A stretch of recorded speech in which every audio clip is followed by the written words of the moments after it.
Predstav si, že sa celý život snažíš, aby ťa mal každý rád. Robíš kompromisy, obetuješ svoje potreby, prispôsobuješ sa. A aj tak vždy narazíš na niekoho, komu nebudeš dosť dobrý. Pravda je jednoduchá, no zároveň krutá. Nikdy sa nezavďačíš všetkým. A čím skôr to príjmeš, tým slobodnejším človekom sa staneš. V tomto videu ti ukážem, prečo to tak je. Nebudeme rozprávať len motivačné frázy. Ukážem ti psychologické dôvody, historické fakty a filozofiu, ktorá ti môže zachrániť nervy, čas aj život. A hlavne, na konci videa ti dám kľúč, ako sa tejto pasce konečne zbaviť. Takže zostaň so mnou až do konca. Prečo sa teda nikdy nezavďačíš všetkým? Ľudská psychika a efekt projekcie. Začnime psychológiou. Slávny psychológ Carl Gustav Jung tvrdil, že každý človek vníma svet cez svoje vlastné filtre a projekcie. Keď niekto nemá rád teba, často to nemá nič spoločné s tebou, ale s tým, čo on premieta na tvoju osobnosť.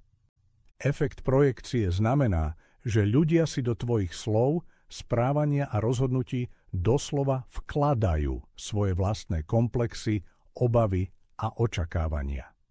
Príklad. Ak niekto v detstve zažil autoritatívnych rodičov, môže ťa automaticky vnímať ako nepriateľa, ak povieš svoj názor nahlas.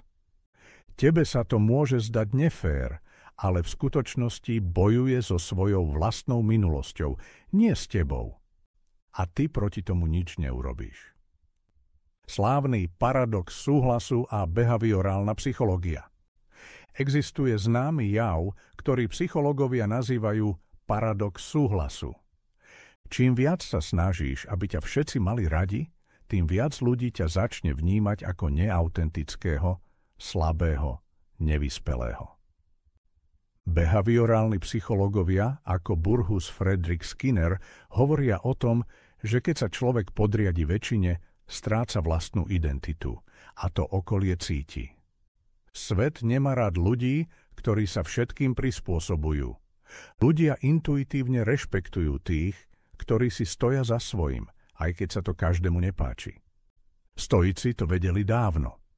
Filozofia nás pred touto pascou varovala už pred 2000 rokmi. Marcus Aurelius vo svojich myšlienkach napísal: Ak hovorí zle niekto o tebe, je to jeho problém, nie tvoj. Epiktétos zase tvrdil, že šťastie človeka závisí len od toho, čo má pod kontrolou, a názory druhých tam nepatria. Snažiť sa zavďačiť všetkým je v rozpore so základnou stoickou myšlienkou. Nemáš kontrolu nad tým, čo si o tebe iní myslia. Máš kontrolu len nad tým, kým si. Evolučný dôvod, prečo sa snažíme zavďačiť.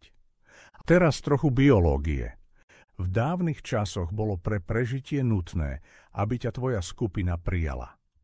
Ak si bol vyčlenený zo svorky, zomrel si. Preto máme v podvedomí zakódované, že potrebujeme uznanie.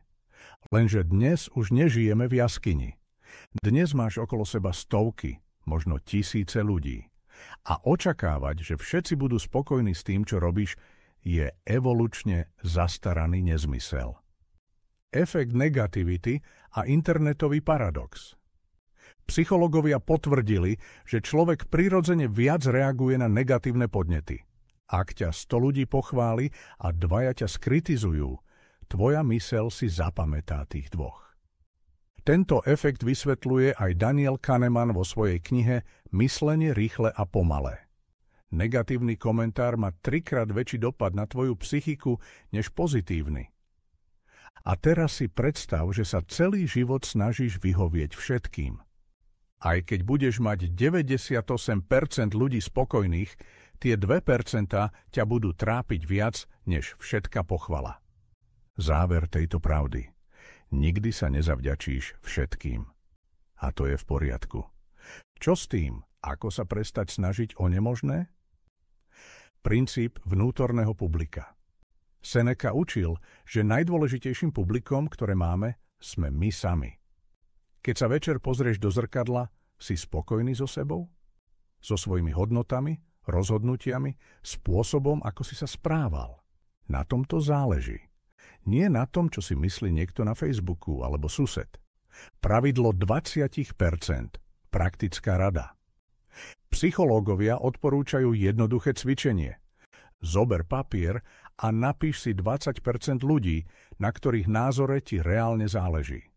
Tvoj partner, deti, pár priateľov, niekto z rodiny.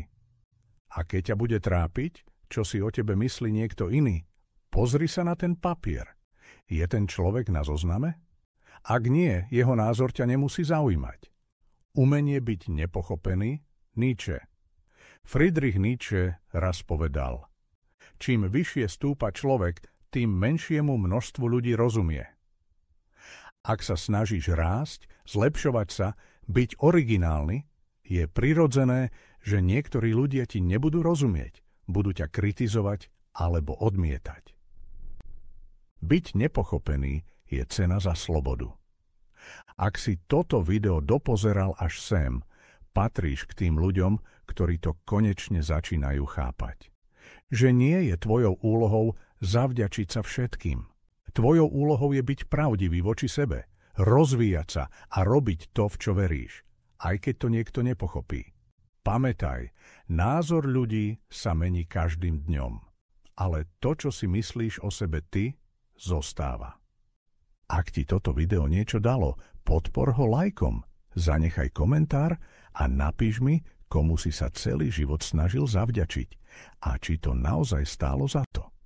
A hlavne sleduj ďalšie videá, pretože tu sa učíme, ako žiť život, ktorý patrí nám, nie druhým.